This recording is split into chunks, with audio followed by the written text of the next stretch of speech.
안녕하십니까. JTBC 저녁 뉴스입니다. 전북은 내일 구름 많이 낀 가운데 무더운 날씨가 이어지겠습니다. 내일 아침 최저 기온은 21도에서 25도, 낮 최고 기온은 30도에서 33도의 분포로 오늘과 비슷하겠습니다. 오후에는 전북 전역에 5에서 50mm가량 소나기가 내리겠습니다. 곳에 따라 천둥과 번개가 치고 국지적으로 많은 비가 오는 곳도 있어 피서지 야영객들의 주의가 필요합니다. 전주기상지청은 내일 비가 그친 뒤에도 당분간 불볕더위가 이어질 것으로 내다봤습니다.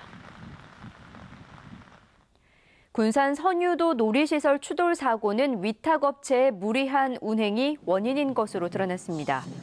군산시 조사 결과 위탁업체가 앞뒤 탑승자의 출발 시간 간격을 최소 3분가량 유지해야 하지만 충분한 대기 시간을 두지 않은 채 놀이시설을 무리하게 운영했다고 밝혔습니다. 또 사고 당시 탑승객의 출발과 도착을 알리는 무전 송수신기가 오작동을 일으킨 것으로 드러났습니다. 군산시는 안전 규정을 무시한 운영업체에게 영업정지 3일과 안전조치 보완을 명령했습니다. 부정청탁금지법, 이른바 김영란법 시행에 따른 대응 방안을 논의하기 위한 회의가 전라북도와 농협, 축협 등 관계기관들이 참여한 가운데 오늘 전북도청에서 열렸습니다. 참석자들은 김영란법이 다음 달 28일 시행되면 농축산물 산업의 피해가 불가피하다며 5만 원 이하 선물 세트와 소포장 상품 개발이 필요하다고 말했습니다.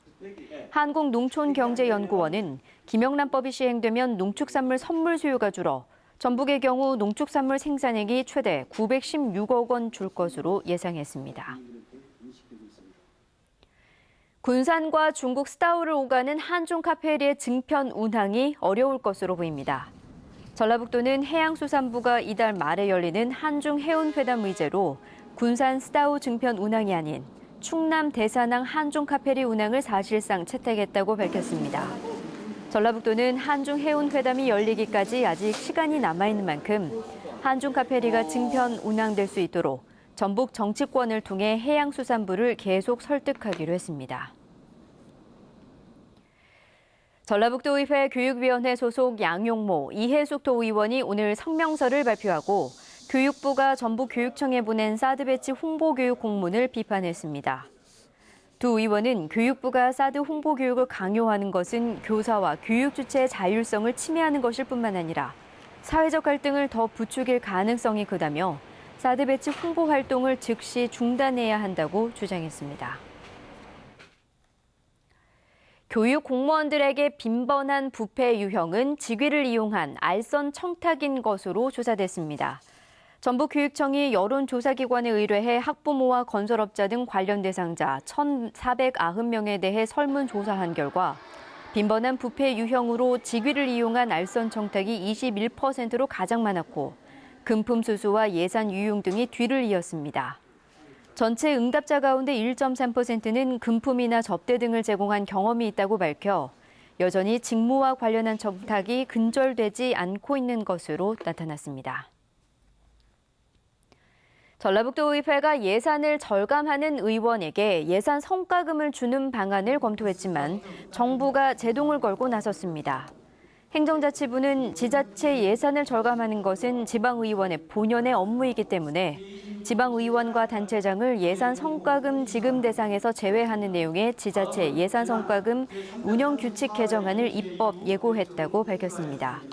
지난 6월 경기도는 예산 절감과 수입 증대에 기여했다며 도의원 2명에게 예산 성과금 2천만 원씩을 지급했고 이후 전라북도 의회가 예산 성과금 도입을 검토했습니다. 전북 지역의 소비자 물가가 8개월 연속 상승세를 이어가고 있습니다. 호남지방통계청 전주사무소에 따르면 7월 소비자 물가지수는 110.03으로 지난해 같은 달에 비해 0.6% 올라 지난해 12월부터 8개월 연속 상승했습니다.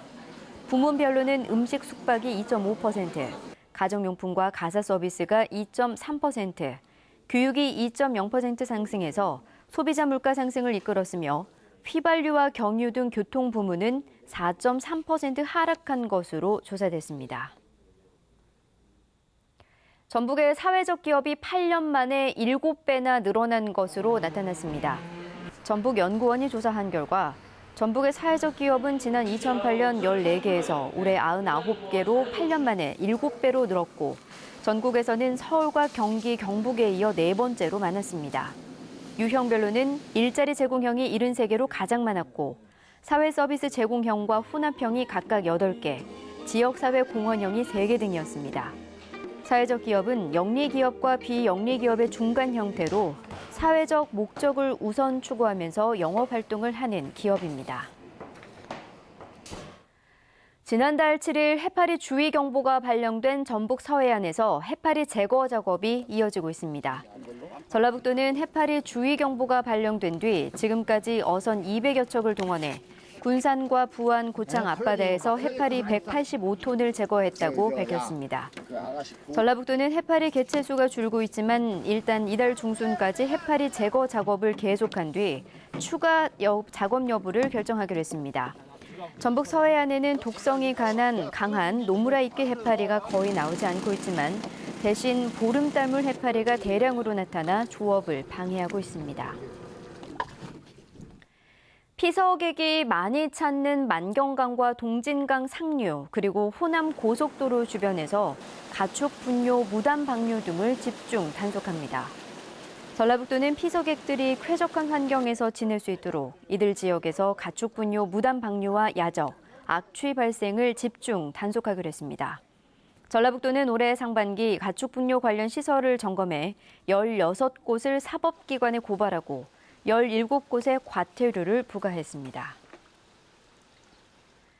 전주지법 형사 2단독은 입원과 퇴원을 반복해 거액의 보험금을 타는 혐의로 기소된 56살 정모 씨에게 징역 1년에 집행유예 2년을 선고하고 120시간의 사회봉사를 명령했습니다.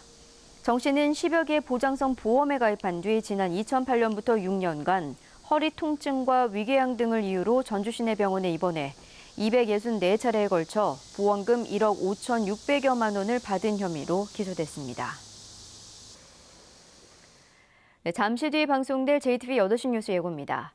부정청탁금지법, 이른바 김영란법 시행이 다음 달 말로 다가왔습니다. 관계자들이 모여 피해가 우려되는 농축산 분야의 대응 방안을 논의했습니다. 쓰레기 소각장과 매립장에는 주변 주민들이 감시원으로 일하고 있습니다. 전주시의회가 주민 감시원의 권한이 너무 크고 인원도 많다면서 개선을 요구했습니다. 깊은 산이나 섬에서 응급 환자가 발생할 때 반드시 필요한 게 바로 소방 헬기인데요. 전북의 소방 헬기는 단 한 대뿐이고 너무 낡아서 교체가 시급하다는 지적이 나오고 있습니다. 지역 대학이 다문화 우수 인재를 육성하기 위해 적극 나섰습니다. 시골의 다문화 학생들에게는 창의적 인재로 성장할 수 있는 기회가 되고 있습니다. JTBC 8시 뉴스에서 자세한 소식 전해드리겠습니다.